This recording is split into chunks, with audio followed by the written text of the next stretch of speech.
Bonjour, je suis Julie Sando. Et je suis Yago Baumann. Nous sommes assistants de la professeure Florence Guillaume. L'exposé qui va suivre a pour but de vous présenter la liberté de disposer pour cause de mort. Pour des raisons pratiques, la présentation de la matière a été scindée en deux parties. Dans la première partie que nous vous présentons ici, nous commencerons par exposer le principe de la liberté de disposer pour cause de mort, avant de préciser les éléments composant le patrimoine successoral. Il y aura lieu d'examiner dans quelle mesure les libéralités entre vifs faites par le decujus doivent être prises en considération et comment elles peuvent être réintégrées dans le patrimoine successoral lorsque la loi prévoit cette possibilité. Dans le présent exposé, nous étudierons les cas des avancements douaris. C'est dans la deuxième partie de la présentation sur la liberté de disposer pour cause de mort que nous traiterons des libéralités susceptibles de léser les réserves héréditaires. Nous verrons que ces deux types de libéralités entre vifs doivent être réintégrés dans le patrimoine successoral, à certaines conditions, dès lors que le decujus a exercé sa liberté de disposer de son vivant, en répartissant une partie de sa succession avant son décès. Ces présentations mettent en lumière le fait que la liberté de disposer pour cause de mort peut s'exercer aussi bien en faisant des libéralités pour cause de mort que des libéralités entre vifs. En outre, il apparaît que cette liberté est limitée, en cela qu'elle ne s'étend qu'à la partie du patrimoine du défunt qui n'est pas réservée à ses héritiers réservataires. Lorsque le decujus laisse des héritiers réservataires, il ne peut en effet disposer librement que d'une partie de son patrimoine. De leur côté, les héritiers réservataires disposent de moyens juridiques pour faire valoir leurs droits réservataires et reconstituer leurs réserves si le decujus a outrepassé sa liberté de disposer. La liberté de disposer pour cause de mort est la liberté qu'a une personne de déterminer le sort de ses biens à son décès. Chacun peut organiser sa succession en choisissant les personnes qui vont hériter de ses biens à son décès et répartir ses biens de la manière dont il le souhaite.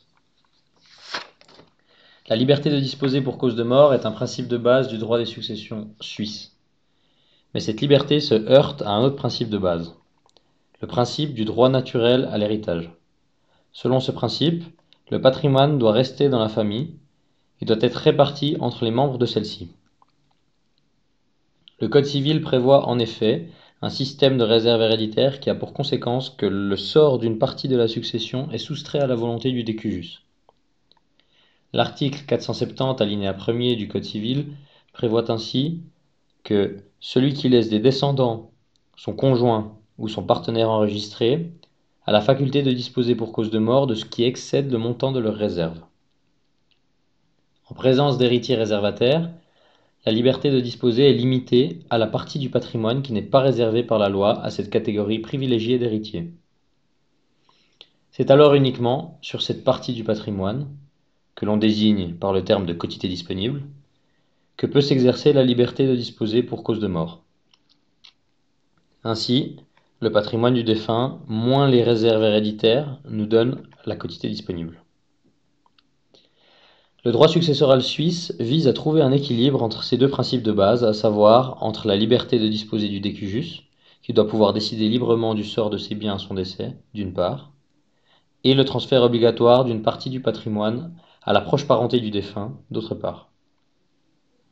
Même si le principe de la liberté de disposer pèse de plus en plus lourd dans la balance, au détriment du droit naturel à l'héritage, la question de l'abolition des réserves héréditaires n'est pas à l'ordre du jour.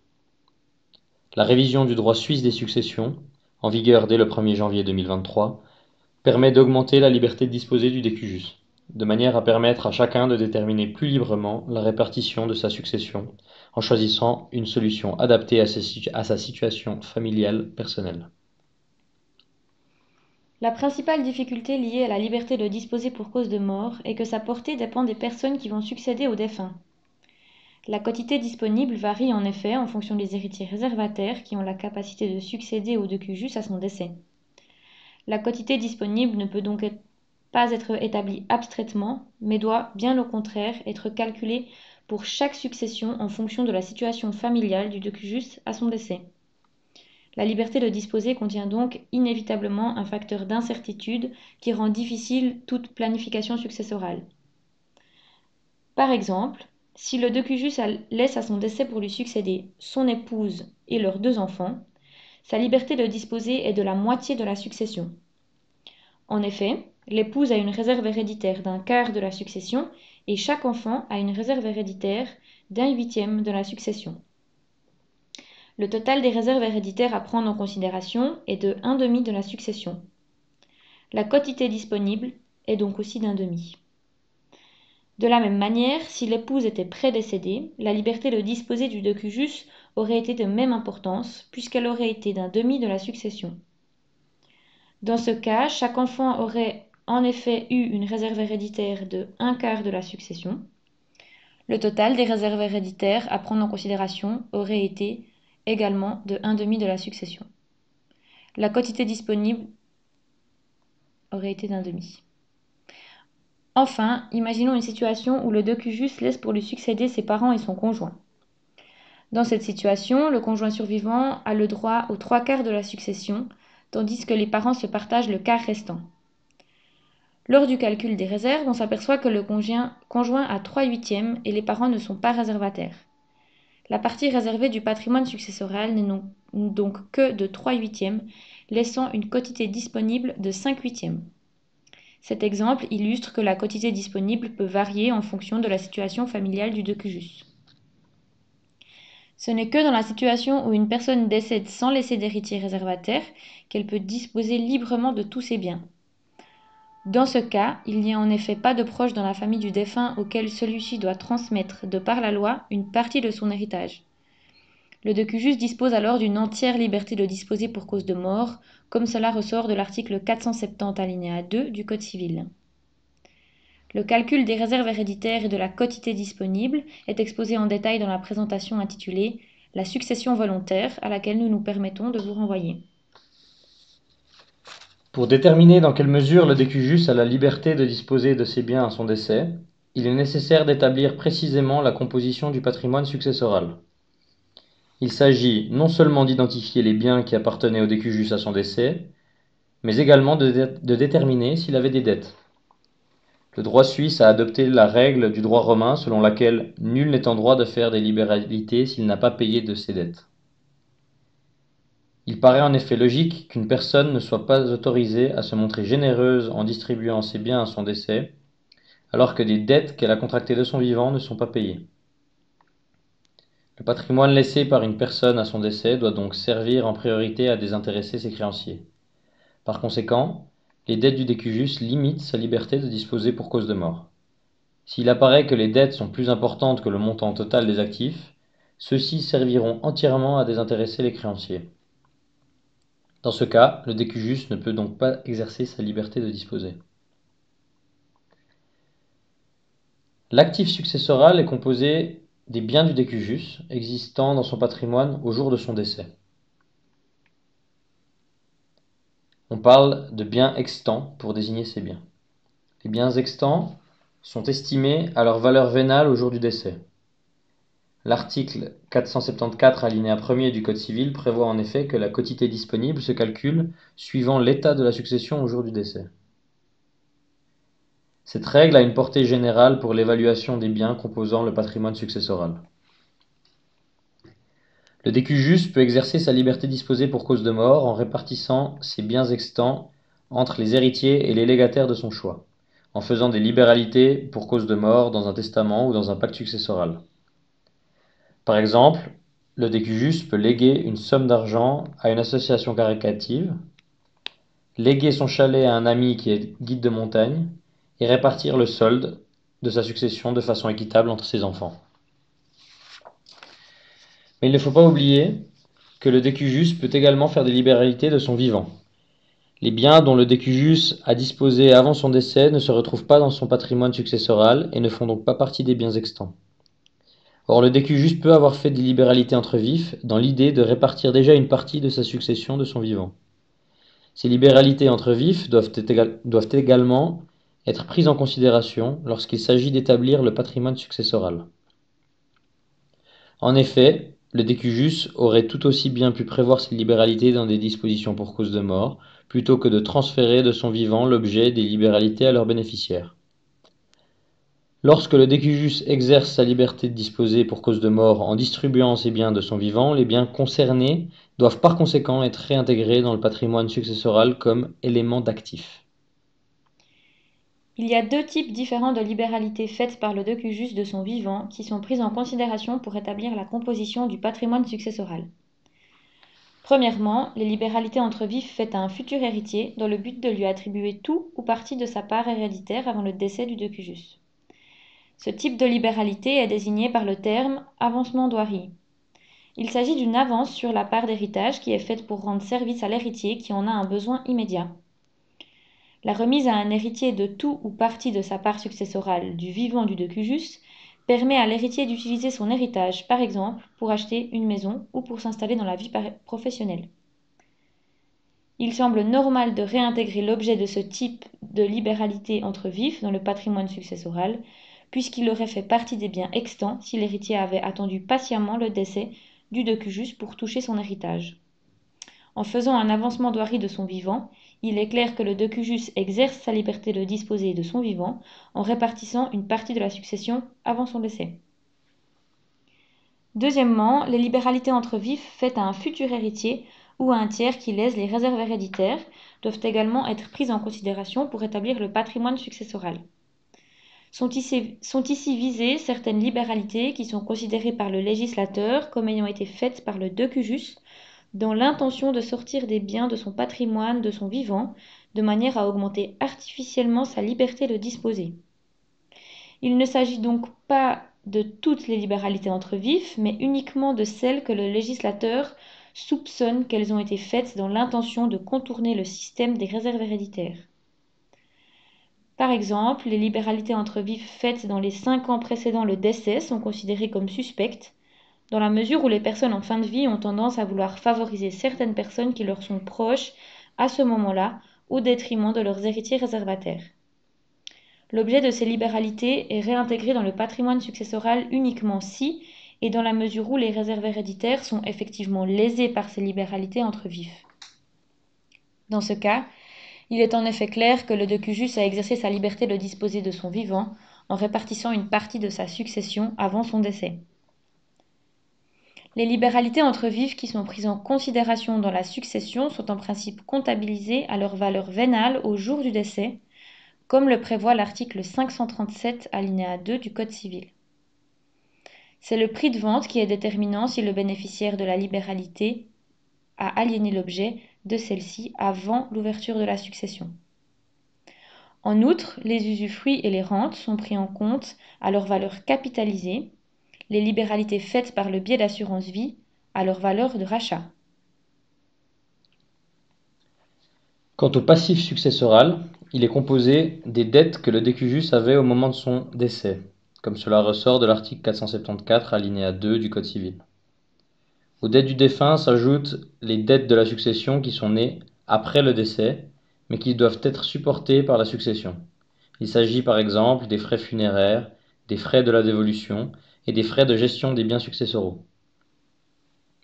Les dettes seront payées par les héritiers du décujus au moyen des biens extants. Les actifs du défunt doivent en effet servir en priorité à désintéresser ses créanciers. Ce n'est que le solde après le paiement des dettes qui pourra être réparti entre les héritiers du décujus. Les héritiers sont fortement incités à payer les créanciers du défunt au moyen des biens extants dans la mesure où ils assument une responsabilité solidaire et personnelle pour les dettes transmissives du défunt. Ils peuvent cependant se libérer de cette responsabilité personnelle à certaines conditions, en demandant le bénéfice d'inventaire ou la liquidation officielle de la succession, ou en répudiant la succession. En résumé, les éléments composant le patrimoine successoral sont les suivants.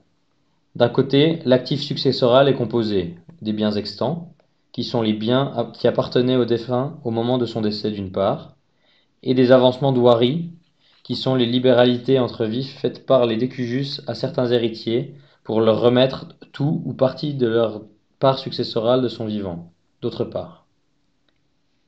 Les avancements d'ouarie sont réintégrés dans le patrimoine successoral à certaines conditions, au moyen de l'institution du rapport. Les avancements d'ouarie, qui sont susceptibles d'être apportés dans la succession, sont désignés par le terme de libéralité entre vifs rapportable. Les biens extants et les libéralités rapportables composent l'actif brut du patrimoine successoral. De l'autre côté, le passif successoral est composé des dettes laissées par le décujus au moment de son décès d'une part, et de certaines dettes qui sont nées après le décès en lien avec la succession d'autre part. Après avoir déduit les dettes de l'actif brut, on obtient l'actif net que l'on désigne par le terme de masse successorale. En outre, le décujus a un ou plusieurs héritiers réservataires. Il faut encore prendre en considération certaines libéralités entre vifs qui sont considérées comme suspectes, en cela qu'elles sont susceptibles de léser les réserves héréditaires. Ces libéralités sont réintégrées dans le patrimoine successoral à certaines conditions, au moyen de l'institution de la réunion. La valeur de ces libéralités est en effet réunie à la masse successorale pour calculer les réserves et la quotité disponible. Dès lors que les héritiers réservataires ont le droit de demander la réduction de ces libéralités entre vifs lorsque leur réserve héréditaire est lésée, ces libéralités sont désignées par le terme de libéralité entre vifs sujette à réduction. En ajoutant comptablement la valeur de ces libéralités à la masse successorale, on obtient la masse de calcul des réserves. Maintenant que nous avons déterminé les éléments composant le patrimoine successoral, examinons plus précisément comment les libéralités entre vifs peuvent être réintégrées dans le patrimoine successoral lorsque la loi prévoit cette possibilité. Nous verrons d'abord le cas des avancements douaris, puis celui des libéralités susceptibles de léser les réserves héréditaires. L'article 626, alinéa 1 du Code civil pose comme principe que les héritiers légaux sont tenus l'un envers l'autre au rapport de toutes les libéralités entre vifs reçues à titre d'avancement douarie. Ces libéralités sont désignées par le terme de libéralité rapportable. Quant au rapport, il s'agit de l'obligation qui est faite à un héritier de réintégrer dans le patrimoine successoral des biens qui ont fait l'objet d'un avancement douarie. Les héritiers ne doivent bien entendu pas restituer toutes les libéralités qui leur ont été faites par le décujus de son vivant, mais uniquement celles qui ont été faites au titre d'avancement douarie. Autrement dit, la libéralité entre vifs faite à un héritier ne doit être rapportée dans le patrimoine successoral que si elle constitue une avance sur sa part héréditaire. Il est en effet normal de tenir compte de ce type de libéralité pour établir le patrimoine successoral, puisque son objet se serait trouvé parmi les biens extants si l'héritier bénéficiaire avait attendu le décès pour toucher sa part successorale. Lorsque le decujus fait une libéralité à un héritier de son vivant, il est important de déterminer s'il entend anticiper le partage de sa succession, auquel cas la libéralité constitue un avancement douarie, ou si, au contraire, le decujus souhaite gratifier un héritier sans aucun lien avec le partage de sa succession, auquel cas la libéralité n'est pas un avancement douarie. S'il s'agit bel et bien d'un avancement douarie, alors la libéralité est rapportable aux conditions des articles 626 et suivants du Code civil. En revanche, s'il ne s'agit pas d'un avancement douarie, la libéralité n'est pas rapportable. Toutefois, dans ce cas, la libéralité est susceptible de léser les réserves héréditaires et les héritiers réservataires pourront demander qu'on la prenne en considération pour vérifier que le decujus n'a pas outrepassé sa liberté de disposer. Lorsque le decujus fait une libéralité entre vifs à un héritier, comment déterminer s'il avait l'intention de faire un avancement douarie ou pas? Pour répondre à cette question, il faut distinguer deux situations. Dans la première situation, le decujus a indiqué expressément sa volonté en précisant qu'il s'agit d'un avancement douarie. Lorsqu'il définit lui-même la libéralité comme étant un avancement douarie, le decujus ordonne, de façon expresse ou implicite, le rapport de la dite libéralité. Dans ce cas, on dit qu'il y a une ordonnance de rapport. Le bien objet de la libéralité sera alors réintégré dans le patrimoine successoral conformément à l'article 626 alinéa 1 du Code civil. On parle dans ce cas de rapport volontaire, puisque le rapport est ordonné par la volonté du decujus. Dans la deuxième situation, le decujus n'a pas précisé clairement qu'il s'agit d'un avancement douarie. Dans ce cas-là, la loi prévoit des règles selon lesquelles une libéralité entre vifs faite à un héritier est qualifiée d'avancement douarie dans deux cas. Premièrement, une libéralité entre vifs faite à un descendant pour lui permettre de s'établir dans l'existence est un avancement douarie, selon l'article 626 alinéa 2 du Code civil. Deuxièmement, une libéralité entre vifs faite à un descendant pour financer sa formation au-delà de ce qui est usuel est un avancement d'oirie selon l'article 631 alinéa 1 du Code civil. On parle dans ces deux cas de rapport légal puisque le rapport est ordonné par la loi. Les tribunaux ont précisé les cas de rapport légal dans une jurisprudence abondante. De même qu'il peut ordonner le rapport, le décujus peut dispenser du rapport en précisant clairement que la libéralité n'est pas un avancement d'oirie et n'est donc pas rapportable. Dans ce cas, on dit qu'il y a une dispense de rapport. Lorsqu'il y a une dispense expresse de rapport de la part du décujus, l'héritier bénéficiaire peut conserver la libéralité en plus de sa part successorale. La question d'une éventuelle lésion des réserves héréditaires se posera par la suite si le décujus laisse des héritiers réservataires. En outre, il est précisé à l'article 632 du Code civil que les présents d'usage ne sont pas sujets au rapport. Par exemple, les cadeaux usuels faits à l'occasion d'un anniversaire ou de Noël ne sont pas des avancements d'oirie. Mais cette règle ne s'applique que si le décujus n'a pas précisé sa volonté. Le décujus peut donc ordonner le rapport également pour des présents d'usage s'il le souhaite. En résumé, les libéralités entre vifs peuvent être qualifiées d'avancement d'oirie dans deux cas distincts. Premièrement, lorsque le décujus a exprimé sa volonté et ordonné le rapport, on parle alors de rapport volontaire. Deuxièmement, lorsque le décujus n'a pas exprimé sa volonté et n'a ni ordonné ni dispensé du rapport, le rapport ne peut intervenir que dans le cas où la loi l'ordonne. On parle alors de rapport légal. Maintenant que nous avons défini quel type de libéralité entre vifs peuvent être qualifiées d'avancement d'oirie, voyons comment l'héritier bénéficiaire de la libéralité doit réintégrer les biens qu'il a reçus au titre d'avancement d'oirie dans le patrimoine successoral. Il s'agit d'examiner les conditions du rapport de la libéralité entre vifs reçus à titre d'avancement d'oirie. Pour que l'héritier bénéficiaire de l'avancement d'oirie doive rapporter la libéralité dans la succession du décujus, les conditions suivantes doivent être remplies. La libéralité entre vifs est un avancement d'oirie. On se trouve donc dans une situation de rapport volontaire ou de rapport légal. Si la libéralité entre vifs n'est pas un avancement d'oirie, elle ne doit pas être rapportée dans la succession du décujus. Le bénéficiaire de la libéralité a la qualité d'héritier et la capacité de succéder au moment de l'ouverture de la succession du décujus.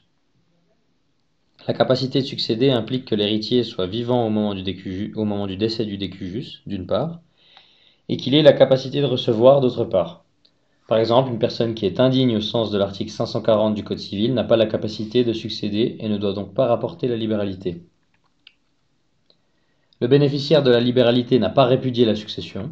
La répudiation est la déclaration à l'autorité compétente par laquelle un héritier refuse la succession, ce qui rend caduque son acquisition de la succession. Si le bénéficiaire de la libéralité répudie la succession, il ne doit pas rapporter la libéralité. Enfin, il y a une demande de rapport de la libéralité qui émane d'un ou de plusieurs autres héritiers. Le bénéficiaire de la libéralité ne doit pas rapporter spontanément son avancement d'oirie. Il ne le fera que si au moins l'un de ses cohéritiers le demande. Les cohéritiers du bénéficiaire de l'avancement d'oirie sont désignés par le terme de créanciers du rapport, car c'est eux qui vont bénéficier du rapport de l'avancement d'oirie.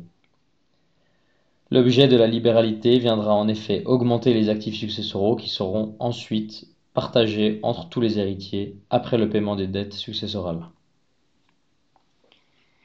Si les conditions du rapport de l'avancement d'oirie sont remplies, comment l'objet de la libéralité va-t-il être réintégré dans le patrimoine successoral? En vertu de l'article 628 alinéa 1 du Code civil, l'héritier qui est tenu au rapport a le choix entre deux modes de rapport. Le rapport en nature, le bien qui fait l'objet de la libéralité est réintégré dans le patrimoine successoral. L'héritier transfère donc la propriété du bien à la communauté héréditaire et ce bien devient un bien extant. Les héritiers décideront au moment du partage à quel héritier ce bien est attribué. Il pourra revenir aussi bien au bénéficiaire de l'avancement d'oirie qu'à l'un de ses cohéritiers. Le rapport par imputation. L'héritier conserve le bien dans son patrimoine personnel, mais la valeur du bien est prise en compte dans le patrimoine successoral en étant ajoutée aux actifs successoraux. Au moment du partage, la valeur de ce bien sera imputée sur la part successorale du bénéficiaire de l'avancement douarie. La libéralité est en principe comptabilisée à sa valeur vénale au jour de l'ouverture de la succession, conformément à l'article 630 alinéa 1er du Code civil. Toutefois, cette même disposition prévoit que c'est le prix de vente qui est comptabilisé si le bénéficiaire de l'avancement douarie a aliéné l'objet de celui-ci avant l'ouverture de la succession. Pour illustrer le rapport, prenons l'exemple suivant. Ambroise décède en laissant pour lui succéder ses 2 enfants, Marcel et Fanny, qu'il a eus avec son ex-épouse Viviane, dont il a divorcé. De son vivant, Ambroise a fait une libéralité à Fanny en lui donnant une maison dont la valeur vénale est estimée au moment du décès à 200 000 francs. Ambroise a bien précisé qu'il s'agit d'un avancement douarie et a ordonné le rapport. Il n'a pas laissé de disposition pour cause de mort et les règles sur la succession légale s'appliquent donc pour répartir la succession entre ses héritiers. Au moment du décès d'Ambroise, il laisse des biens extants pour une valeur totale de 300 000 francs, sans aucune dette. Selon les règles successorales légales, les héritiers d'Ambroise sont ses 2 enfants, Marcel et Fanny. Ceux-ci se répartissent la succession de façon égale entre eux. Marcel et Fanny ont donc chacun droit à la moitié de la succession de leur père. Commençons par examiner les conditions du rapport. La libéralité entre vifs est un avancement douarie, car on se trouve dans une situation de rapport volontaire. Fanny a la qualité d'héritière et a la capacité de succéder au moment de l'ouverture de la succession du décujus. Fanny n'a pas répudié la succession, et Marcel demande le rapport de la libéralité. Fanny a par conséquent l'obligation de rapporter son avancement douarie dans la succession de son père. Elle peut choisir librement le mode de rapport. Première option. Fanny choisit de faire un rapport en nature en transférant la propriété de la maison à la communauté héréditaire. La maison devient ainsi un bien extant et le patrimoine successoral passe à une valeur totale de 500 000 francs. Lors du partage, Fanny et Marcel recevront chacun une part successorale de 250 000 francs, correspondant à la moitié du patrimoine successoral. Fanny et Marcel pourront alors décider auquel des deux est attribuée la maison. Ils pourront également décider de vendre la maison à un tiers, de manière à ce qu'ils puissent se répartir le prix de vente. Deuxième option, Fanny choisit de faire un rapport par imputation et conserve donc la propriété de la maison. Dans ce cas, la valeur de la maison au jour du décès d'Ambroise est prise en compte dans le patrimoine successoral en étant ajoutée aux actifs successoraux. Le patrimoine successoral passe donc à une valeur totale de 500 000 francs. Lors du partage, Fanny et Marcel recevront chacun une part successorale de 250 000 francs, correspondant à la moitié du patrimoine successoral. Mais la valeur de la maison sera imputée sur la part de Fanny, qui ne recevra donc qu'un montant de 50 000 francs au moment du partage.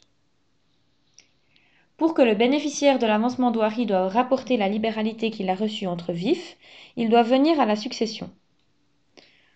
Autrement dit, il doit avoir la qualité d'hériter et la capacité de succéder au moment de l'ouverture de la succession du decujus et ne pas répudier la succession.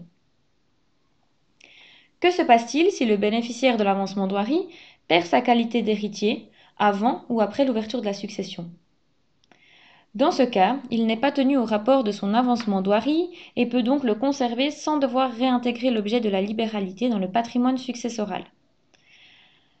Par conséquent, si le bénéficiaire de l'avancement douarie souhaite conserver celui-ci, il lui suffit de répudier la succession. Mais il perd dans ce cas sa qualité d'héritier et ne touchera rien d'autre dans la succession. Si l'avancement douarie a une valeur supérieure à celle de la part successorale à laquelle il aurait pu prétendre en tant qu'héritier bénéficiaire, la répudiation de la succession paraît être a priori une bonne solution pour cet héritier qui a été gratifié par le decujus de son vivant. Prenons l'exemple suivant pour illustrer ce point. Anselme décède en laissant pour lui succéder son épouse Bianca et leurs 3 enfants, Léon, Déborah et Julie. De son vivant, Anselme a fait une libéralité à Julie en lui donnant une maison dont la valeur vénale est estimée au moment du décès d'Anselme à 200 000 francs. Anselme a bien précisé qu'il s'agit d'un avancement de voirie et a ordonné le rapport. On se trouve donc dans une situation de rapport volontaire. Anselme n'a pas laissé de disposition pour cause de mort et les règles sur la succession légale s'appliquent pour répartir la succession entre ses héritiers. Au moment du décès d'Anselme, il laisse des biens extants pour une valeur totale de 300 000 francs sans aucune dette. Selon les règles successorales légales, les héritiers d'Anselme sont son épouse Bianca et leurs 3 enfants, Léon, Déborah et Julie. L'épouse a droit à la moitié de la succession, et les 3 enfants se répartissent l'autre moitié de façon égale entre eux. Chaque enfant reçoit ainsi une part successorale égale à 1/6 du patrimoine successoral. Tous les cohéritiers de Julie demandent le rapport de l'avancement de voirie. Imaginons 2 hypothèses. Dans la première hypothèse, Julie accepte la succession et rapporte son avancement de voirie. Elle choisit de faire un rapport par imputation et conserve donc la propriété de la maison. La valeur de la maison au jour du décès d'Anselme est prise en compte dans le patrimoine successoral en étant ajoutée aux actifs successoraux et le patrimoine successoral passe donc à une valeur totale de 500 000 francs. Calculons maintenant les parts successorales des héritiers. Bianca a la moitié de 500 000 francs, soit 250 000 francs. Léon a 1/6 de 500 000 francs, soit 80 333 francs. Déborah a également 1/6 de 500 000 francs, soit 80 333 francs.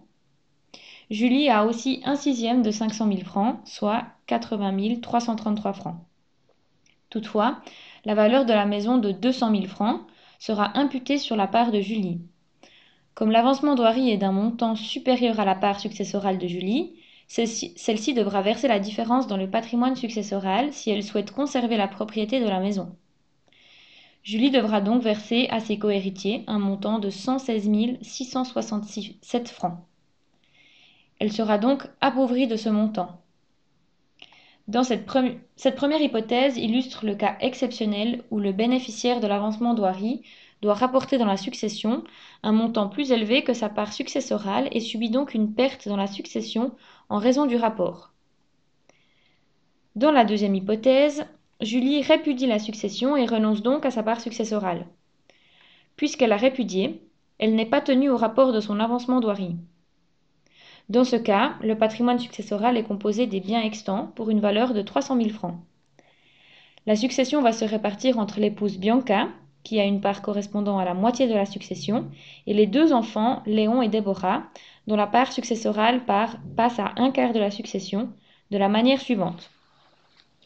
Bianca a une moitié de 300 000 francs, soit 150 000 francs. Léon a 1/4 de 300 000 francs, soit 75 000 francs. Et Déborah a également 1/4 de 300 000 francs,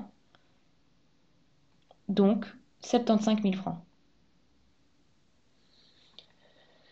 A priori, Julie a fait une bonne affaire dans la succession de son père, au détriment de sa mère et de son frère et sa sœur. Mais il faut faire 2 réserves importantes.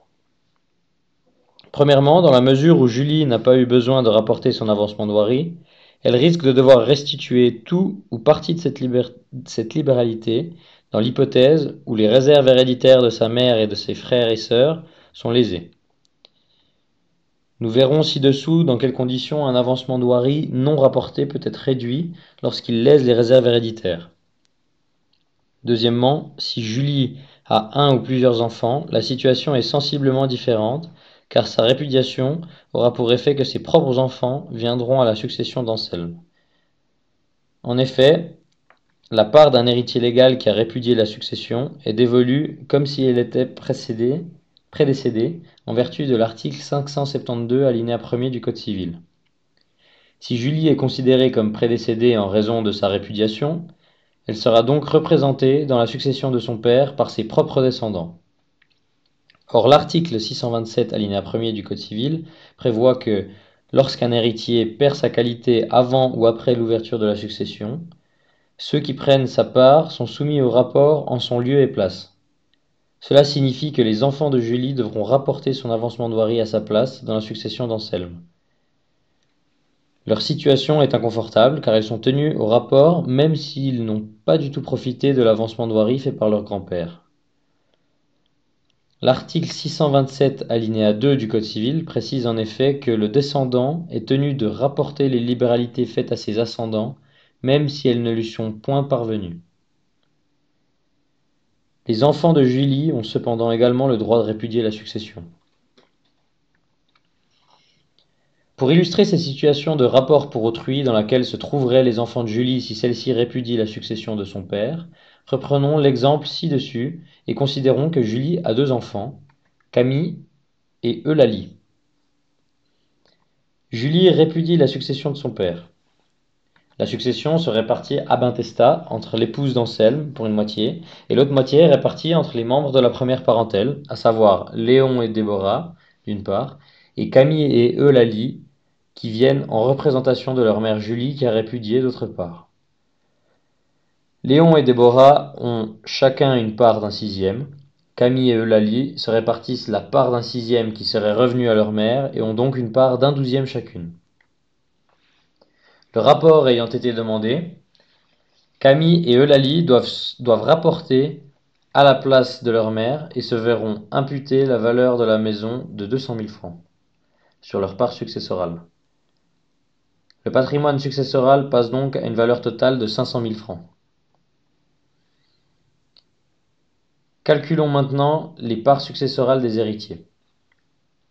Concernant Bianca, sa part successorale correspond à la moitié de 500 000 francs, soit 250 000 francs. Léon a une part successorale d'un sixième de 500 000 francs, soit 83 333 francs.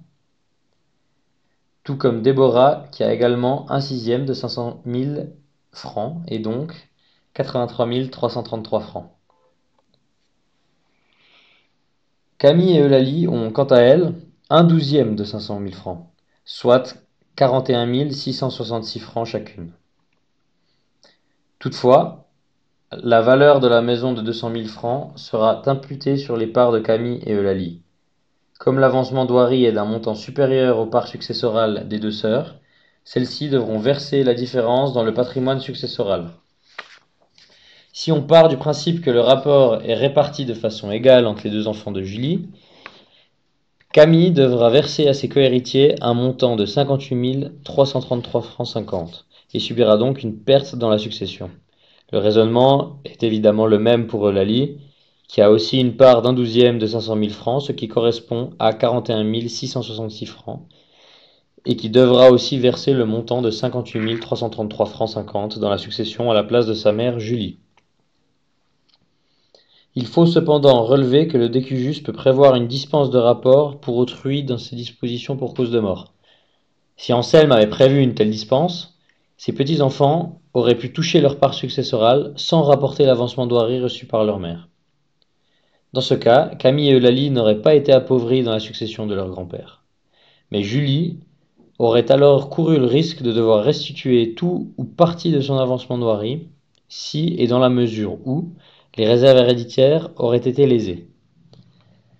En l'absence d'une dispense du rapport pour autrui prévue par Anselme, si ses petits-enfants ne souhaitent pas rapporter à la place de leur mère, et perdent par conséquent de l'argent dans la succession de leur grand-père, la seule solution qui s'offre à eux est de répudier à leur tour la succession d'Anselme. L'héritier bénéficiaire d'un avancement d'Oiry qui est tenu au rapport doit en principe rapporter l'entier de la libéralité.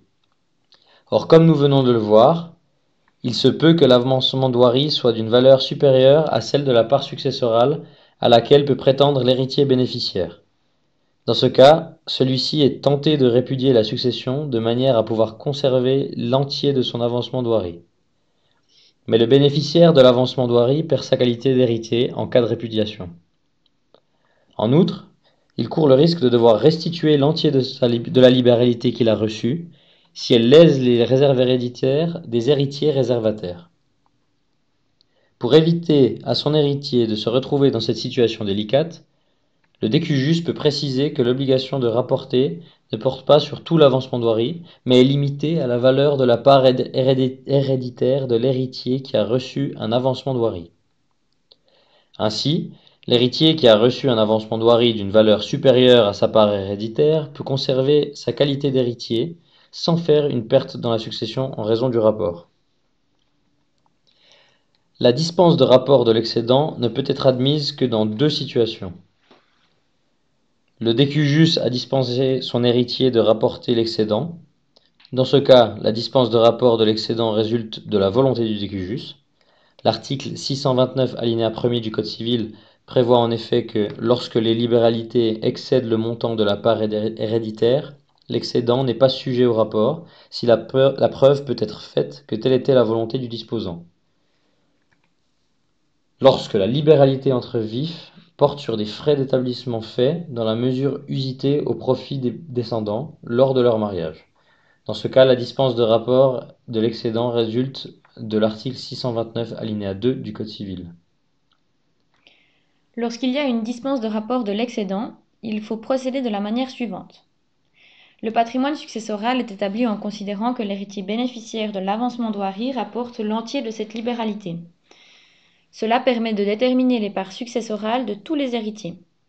Sur cette base, on pourra voir si l'avancement d'Oiry est supérieur ou non à la valeur de la part successorale à laquelle a droit l'héritier bénéficiaire. Si l'avancement d'Oiry est d'une valeur inférieure ou égale à celle de la part successorale du bénéficiaire, le rapport de l'entier de la libéralité a lieu sans difficulté particulière. En revanche, si l'avancement d'Oiry est d'une valeur supérieure à celle de la part successorale du bénéficiaire, l'héritier bénéficiaire a déjà reçu l'entier de sa part successorale par avancement d'Oiry. Comme il est dispensé du rapport de l'excédent, il faut établir la valeur de la part successorale du bénéficiaire pour déterminer quel est le montant qu'il doit effectivement rapporter. Il ne devra en effet rapporter que le montant correspondant à la valeur de sa part successorale et pourra conserver l'excédent. Pour procéder à ce calcul, il faut laisser temporairement l'héritier bénéficiaire de l'avancement d'Oiry de côté et calculer les parts successorales des autres héritiers en faisant abstraction de sa situation. La masse successorale est donc partagée uniquement entre les autres héritiers, sans tenir compte de cet avancement d'Oiry. Cette opération permet de déterminer la part successorale que l'héritier bénéficiaire de l'avancement d'Oiry doit recevoir. La différence de valeur entre l'avancement d'Oiry et la part successorale correspond à l'excédent que le bénéficiaire peut conserver en plus de sa part successorale. La question se posera par la suite de savoir si les réserves des héritiers réservataires sont lésées par cet avancement d'Oiry. L'avancement d'Oiry reste en effet une libéralité entre vifs et est, à ce titre, susceptible de léser les réserves héréditaires. Toutefois, seul l'excédent qui n'a pas été rapporté constitue une libéralité sujette à réduction. L'héritier bénéficiaire court par conséquent le risque de devoir restituer tout ou partie de l'excédent aux héritiers réservataires si et dans la mesure où leur réserve est lésée. C'est la raison pour laquelle l'article 629 alinéa 1 du Code civil précise bien que lorsqu'il y a une dispense de rapport de l'excédent, l'action en réduction des héritiers réservataires est réservée en ce qui concerne l'excédent. Pour illustrer la problématique de la dispense de rapport de l'excédent, reprenons l'exemple précédent dans lequel Anselme a fait de son vivant une libéralité à Julie en lui donnant une maison dont la valeur vénale est estimée au moment du décès d'Anselme à 200 000 francs. Anselme a bien précisé qu'il s'agit d'un avancement d'Oiry, a ordonné le rapport, mais a dispensé Julie de rapporter ce qui excéderait sa part héréditaire. Anselme n'ayant pas laissé de disposition pour cause de mort, les règles sur la succession légale s'appliquent pour répartir la succession entre ses héritiers. Au moment du décès d'Anselme, il laisse des biens extants pour une valeur totale de 300 000 francs, sans aucune dette. Les cohéritiers de Julie demandent le rapport. Admettons que Julie accepte la succession et rapporte son avancement d'Oiry par imputation. Elle conserve donc la propriété de la maison. La valeur de la maison au jour du décès d'Anselme est prise en compte dans le patrimoine successoral en étant ajoutée aux actifs successoraux et le patrimoine successoral passe donc à une valeur totale de 500 000 francs. Calculons maintenant les parts successorales des héritiers. Bianca a une moitié de 500 000 francs, soit 250 000 francs. Léon, quant à lui, a un sixième de 500 000 francs, soit 80 333 francs. Tout comme Déborah qui, elle aussi, a un sixième de 500 000 francs et donc 83 333 francs. Julie a également un sixième de 500 000 francs, soit 83 333 francs. On voit que l'avancement douarie de 200 000 francs excède la part héréditaire de Julie pour un montant de 116 667 francs. Elle a donc reçu, sous forme d'avancement douarie, un montant supérieur à sa part successorale. Il est donc clair que Julie a déjà reçu l'entier de sa part successorale par avancement douarie. Comme Anselme a dispensé Julie du rapport de l'excédent, il faut établir la valeur de sa part successorale pour déterminer quel est le montant qu'elle doit effectivement rapporter. Ce calcul ne peut être fait que sur la base des biens extants, c'est-à-dire sans tenir compte de l'avancement douarie.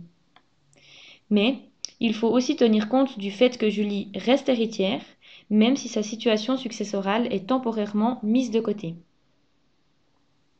Il s'agit donc de calculer les parts successorales des autres héritiers en faisant abstraction de la situation de Julie. Le patrimoine successoral est composé uniquement des biens extants pour une valeur totale de 300 000 francs. Ces biens extants sont répartis uniquement entre Bianca, Léon et Déborah. La répartition s'opère de façon proportionnelle aux fractions correspondant aux parts successorales de tous les héritiers. Nous avons vu que Bianca a une part successorale d'une demi, alors que chacun des trois enfants a une part successorale d'un sixième. Bianca a donc une part successorale 3 fois plus grande que celle de chacun des enfants. Autrement dit, la part de Bianca a une valeur correspondant au total des parts des trois enfants. Imaginons que la succession d'Anselme est un gâteau qui doit être réparti entre Bianca, Léon et Déborah. Par hypothèse, si on donne une part de gâteau à Léon et une part à Déborah, on doit donner 3 parts à Bianca dans la mesure où elle a une part successorale 3 fois plus grande que celle de chacun des enfants. Donc si on additionne le nombre de parts attribuées à chacun, on obtient un total de 5 parts. Notre dénominateur commun est donc de 5.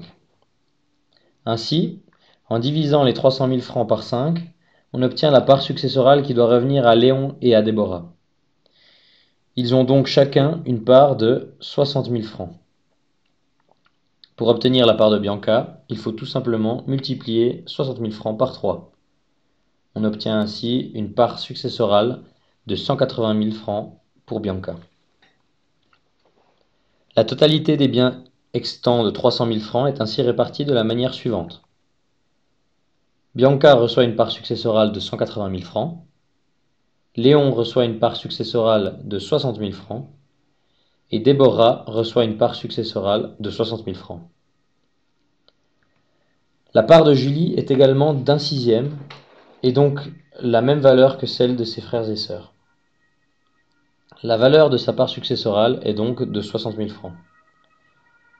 Julie rapporte par conséquent le montant de 60 000 francs dans la succession par imputation et conserve ce montant au titre de part successorale.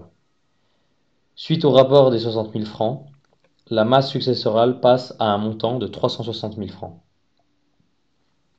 Julie ne doit rien de plus dans le partage de la succession de son père, mais Julie peut conserver l'excédent qui correspond à la différence de valeur entre l'avancement douarie et sa part successorale. L'excédent est donc de 140 000 francs. Toutefois, les héritiers réservataires pourront demander la réunion de l'excédent pour calculer leurs réserves. S'il apparaît que les réserves héréditaires de Bianca, Léon et Déborah sont lésées par la dispense de rapport de l'excédent, ils pourront demander à Julie de leur restituer le montant nécessaire pour recomposer leurs réserves héréditaires. Mais Julie ne devra restituer à ses cohéritiers que le montant de 140 000 francs au maximum, ce qui correspond au montant de l'excédent, s'il est nécessaire de reconstituer les réserves des cohéritiers. C'est avec ce dernier exemple que nous arrivons à la fin de notre première partie exposant la liberté de disposer pour cause de mort. Nous espérons que les exemples vous auront aidé à comprendre comment appréhender le rapport des avancements douarie. Pour la suite, nous nous permettons de vous renvoyer à la présentation intitulée « La liberté de disposer pour cause de mort », deuxième partie. dans laquelle seront présentées la réunion des libéralités faite entre vifs susceptibles de léser les réserves héréditaires, ainsi que la réduction des libéralités lorsque le decujus a outrepassé sa liberté de disposer. Nous terminerons en précisant que cette présentation a été établie par la professeure Florence Guillaume uniquement à des fins didactiques. Cet exposé contient par conséquent certains raccourcis qui sont inévitables dans cette optique. Le praticien saura identifier ces raccourcis lorsqu'il sera amené à considérer la question de la liberté de disposer pour cause de mort. Nous vous remercions de votre attention.